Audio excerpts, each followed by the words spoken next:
got no felony. Get in the car. Bro, hell. Stop. Get in there. Well, y'all hurting me. Get in the car. Y'all in big trouble, bro. Y'all don't even understand. Y'all in big trouble. Go for it. I don't care. Y'all in big trouble. You are under arrest. Y'all are in big trouble. In a grid. In a chilling encounter in October 2021, Silvester Hayes, a black father on a routine breakfast run, became a victim of mistaken identity by Dallas police officers. A simple spelling error led to his arrest, violent treatment, and harrowing moments reminiscent of George Floyd's tragedy. The shocking incident, captured on body cameras, unfolded with pleas for help as Hayes endured unwarranted aggression. So, how did a spelling error cause a person to lose his job and identity? Let's find out. But before that, why don't you take a minute to like and subscribe to the channel? In October 2021, the routine morning errand for Silvester Hayes, a black father of 4 in Oak Cliff, Dallas, turned into a horrifying encounter with the police that would have profound and lasting consequences. As Hayes went to an unnamed restaurant to pick up breakfast for his children, officers Holly Harris and Paul Guab initiated a chain of events that would shake the foundations of his life. The officers, alleging that Hayes was a suspect in a domestic violence case due to a warrant. Okay, well, what's your information? That's it. That's all. Damn, I'm finna go get some for my baby, something to eat. Okay, Like, hey, if you're good, sir, you're good.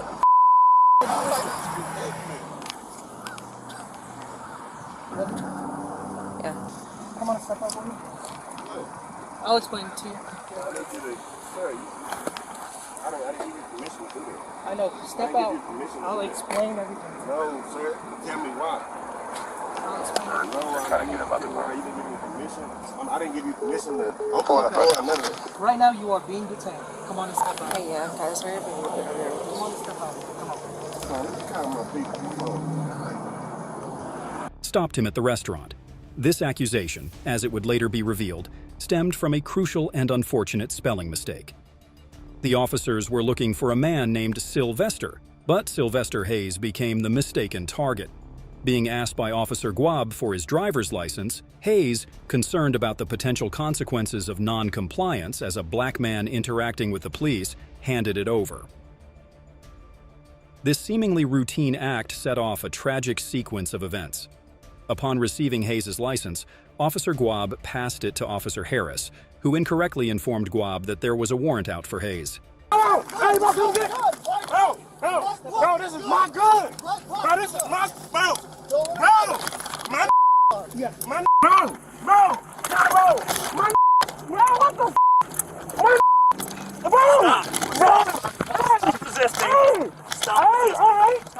Stop resisting. Stop resisting.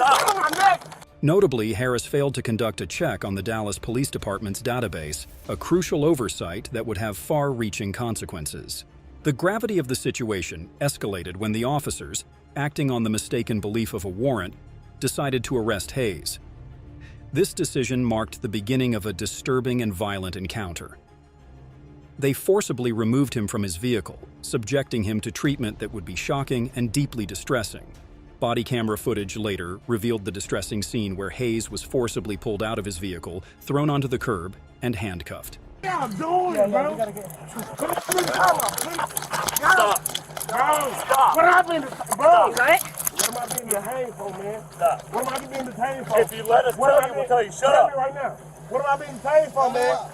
Y'all don't even know y'all here right now, bro. Bro, what are y'all, bro?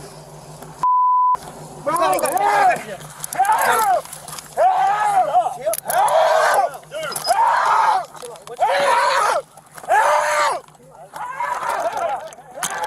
The echoes of George Floyd's tragic death were hauntingly present as one officer placed a knee on Hayes' neck. Amidst the escalating use of force, other officers joined in upon noticing a gun in Hayes' vehicle. However, it's crucial to note that this gun was lawfully registered. Despite this, the situation took a darker turn as bodycam footage alleges that the officers kicked, punched, and deployed tasers against Hayes, causing long-lasting injuries, including a dislocated shoulder. Throughout this traumatic event, Hayes pleaded for his life, a gut-wrenching cry for help that underscored the severity of the situation.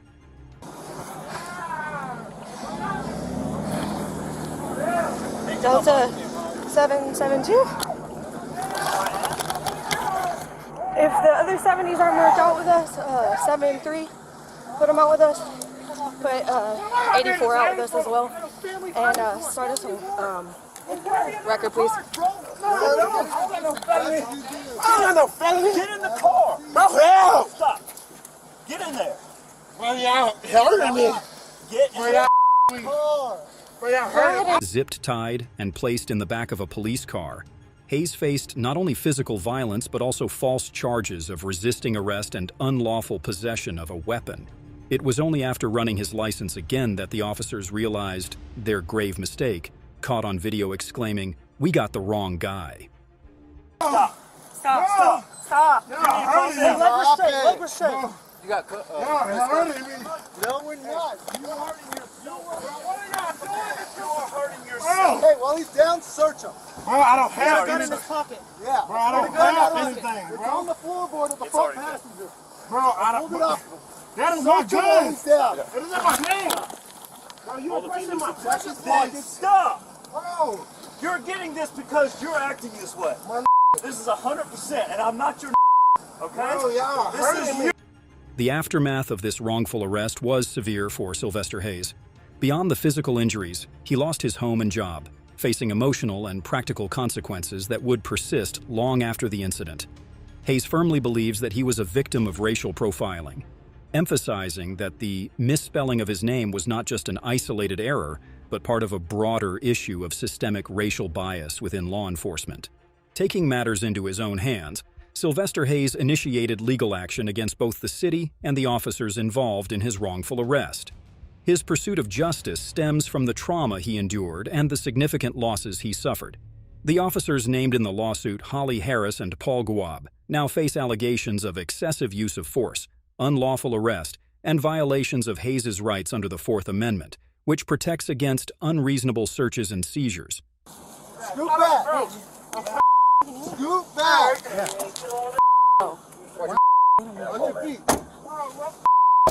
You got the gun? Yeah, it's in the It's in his It was in right his pocket. right pocket. And he kept going like this too. Right side. He kept reaching. No, I did not. Next, Hayes yells to the officers, saying the weapon is his. That's my weapon, bro. Come on, you a black man. Look how they doing me. I got 4 kids, man. Hayes, seeking unspecified damages, has opted for a trial by jury, highlighting the seriousness of the charges. While Hayes mentioned that the charges against him were eventually dismissed more than a year after the incident, the emotional and practical repercussions of this wrongful arrest continue to linger. This deeply troubling case sheds light on the urgent need for accountability and reform within law enforcement, particularly concerning racial bias, as it vividly exposes the life-altering consequences that can arise from a tragic concatenation of errors. So, do you think this was a case of racial profiling or simply mistaken identity? And what punishment do you think the police officers should receive?